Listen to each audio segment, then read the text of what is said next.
नमस्कार विद्यार्थियों, मैं प्रीति जैन आज फिर आपके लिए निर्देशन एवं परामर्श विषय में निर्देशन के क्या क्षेत्र होते हैं इसका अध्ययन आज हम करेंगे। निर्देशन के द्वारा व्यक्ति को उसकी समस्त समस्याओं का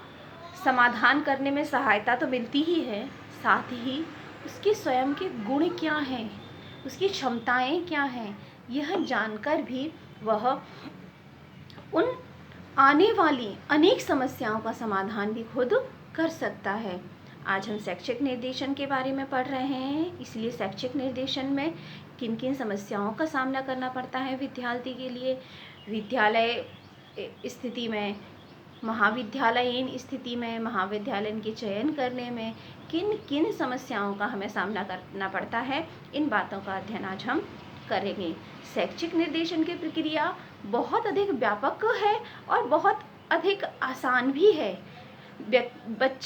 विद्यार्थी जितना अधिक ग्रसित हो जाता है उतनी आसानी से इन समस्याओं का समाधान भी किया जा सकता है। शैक्षिक निर्देशन के प्रमुख क्षेत्र जो होते हैं या निर्देशन के क्षेत्र जो होते हैं वह अधिकांशतः शिक्षा से संबंधित होते हैं, व्यवसाय से संबंधित होते हैं, सामाजिक संबंधित होते हैं या फिर व्यक्तिगत होते हैं। अधिकांशतः व्यक्ति इन्हीं सब बातों में घिरा रहता है, लेकिन आज हम शैक्षिक निर्देशन के बारे में, इसके क्षेत्रों के बारे में अध्ययन करेंगे। सबसे पहले नंबर शैक्षिक निर्देशन के क्या क्षेत्र होते हैं, तो सर्वप्रथम नवीन पाठ्यक्रम के संबंध में निर्णय लेने में। जब विद्यार्थी हाई स्कूल की परीक्षा पूर्ण करने के बाद वह किस पाठ्यक्रम को हमें लेना चाहिए, कौन से विषय को हमें चुनना चाहिए, इन सारी चीज़ों को लेकर वह परेशान होता है, तब उसे नवीन पाठ्यक्रम के संबंध में स्वयं निर्णय ले सके, इस बात के लिए भी उसे निर्देशन की आवश्यकता होती है। इसके पश्चात विषयों का चयन करने में हमें कौन कौन से विषय पढ़ना चाहिए, कि मेरे अंदर ऐसी क्या क्षमता है जो मैं इस विषय को पढ़कर पारंगतता प्राप्त कर सकता हूँ। अर्थात मैं कोई ऐसा विषय ना ले लूँ जिसमें आगे चलकर मुझे ही समस्या हो। अर्थात भविष्य की चिंता को ध्यान में रखते हुए आज हमें किस विषय को में आगे बढ़ना है, इस बात से भी हमें निर्देशन की आवश्यकता पड़ती है। और निर्देशन हमारी बहुत अधिक सहायता करता है पाठ्य सहगामी क्रियाओं का चयन करने में।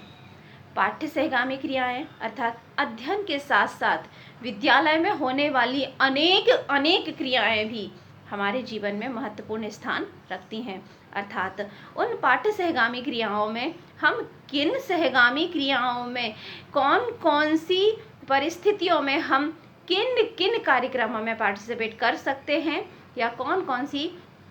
जो क्रियाएं होती हैं हम उनको बहुत अच्छे तरीके से कर सकते हैं, इस बात के लिए भी हमें निर्देशन की सहायता लेनी पड़ती है। उच्च शिक्षा या व्यावसायिक शिक्षा का चयन करने में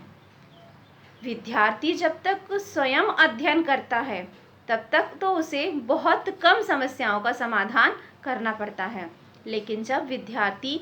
व्यवसाय की तरफ बढ़ जाता है, अर्थात वह एक ऐसा विषय चुनता है जिससे भविष्य में उसे उस विषय के अनुसार ही व्यवसाय चुनना है, तब वह सबसे अधिक ग्रसित होता है। कौन सा विषय लूँ, कौन सा ना लूँ, मेरे लिए क्या उचित होगा, इस बात की समस्याओं का समाधान करने के लिए उसे निर्देशन ही सबसे अधिक सहायक दिखाई देता है और निर्देशन के माध्यम से ही वह उचित मार्ग पर जा सकता है। इसके पश्चात प्रौढ़ शिक्षा पर आधारित कार्यक्रमों को दिशा निर्देश देना। ऐसे कई बालक या विद्यार्थी हैं जिन्होंने पूर्ण रूप से शिक्षा प्राप्त नहीं की है, तो प्रौढ़ शिक्षा से संबंधित अनेक कार्यक्रम चलाए जाना, जिससे और उन व्यक्तियों को निर्देशित करना जिन्हें शिक्षा के बारे में कोई भी जानकारी नहीं है, तो ऐसे विद्यार्थियों, ऐसे लोगों के साथ ऐसे लोगों को भी निर्देशित करना और उन्हें शिक्षा के महत्वता को बताना है। इसके पश्चात विद्यालय में अपव्यय या अपरोधन की समस्याओं का समाधान करने के लिए अर्थात ऐसा तो नहीं कि कोई भी पाठ्य सहगामी क्रियाएं हैं या फिर शिक्षा में हैं या फिर बुक्स इकट्ठी करने के लिए हैं, लाइब्रेरी के लिए हैं, तो कहीं ऐसा तो नहीं कि इन सारी बातों को लेकर कोई अपव्यय हो या अप्रोधन हो, किसी बुक्स को लेकर, किसी टॉपिक को लेकर बालकों के बीच में, शिक्षकों के बीच में किसी भी प्रकार की समस्याएं उत्पन्न हो, तो उन समस्याओं को ध्यान में रखते हुए हमें निर्देशन की सहायता लेना चाहिए। इसके पश्चात विद्यालय में छात्रों को अधिगम संबंधी समस्याओं के समाधान हेतु सीखने में हमें क्या क्या जरूरी है, क्या जरूरी नहीं है, हम किन साधनों से सीख सकते हैं, इन सारी बातों का भी हमें ध्यान रखने के लिए निर्देशन की आवश्यकता होती है। विभिन्न शैक्षिक स्थानों में प्रवेश लेने के लिए कई बार विद्यार्थी किस विद्यालय में जाऊं, किस विद्यालय में ना जाऊं, एडमिशन की जो समस्याएं होती है, महाविद्यालयीन स्तर में एडमिशन की समस्या होती है, दूरियां, विद्यालय अच्छा तो है लेकिन बहुत दूर है, पास वाले विद्यालय में किसी न किसी चीज़ की कमी है, अगर दूर विद्यालय जा रहे हैं तो व्हीकल का भी उपयोग करना, अधिक खर्चा तो नहीं हो रहा है। इन सारी बातों को ध्यान में रखते हुए हमें निर्देशन की आवश्यकता होती है। इस प्रकार से मायर्स ने कहा है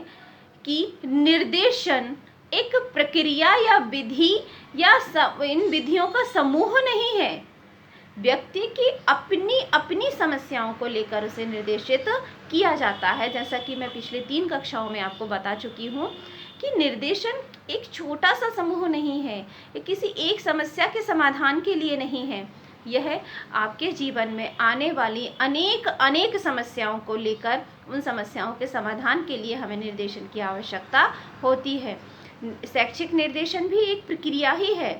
बच्चे को विद्यालयीन अवस्था में, विद्यालयीन पीरियड में किसी भी प्रकार की समस्या आए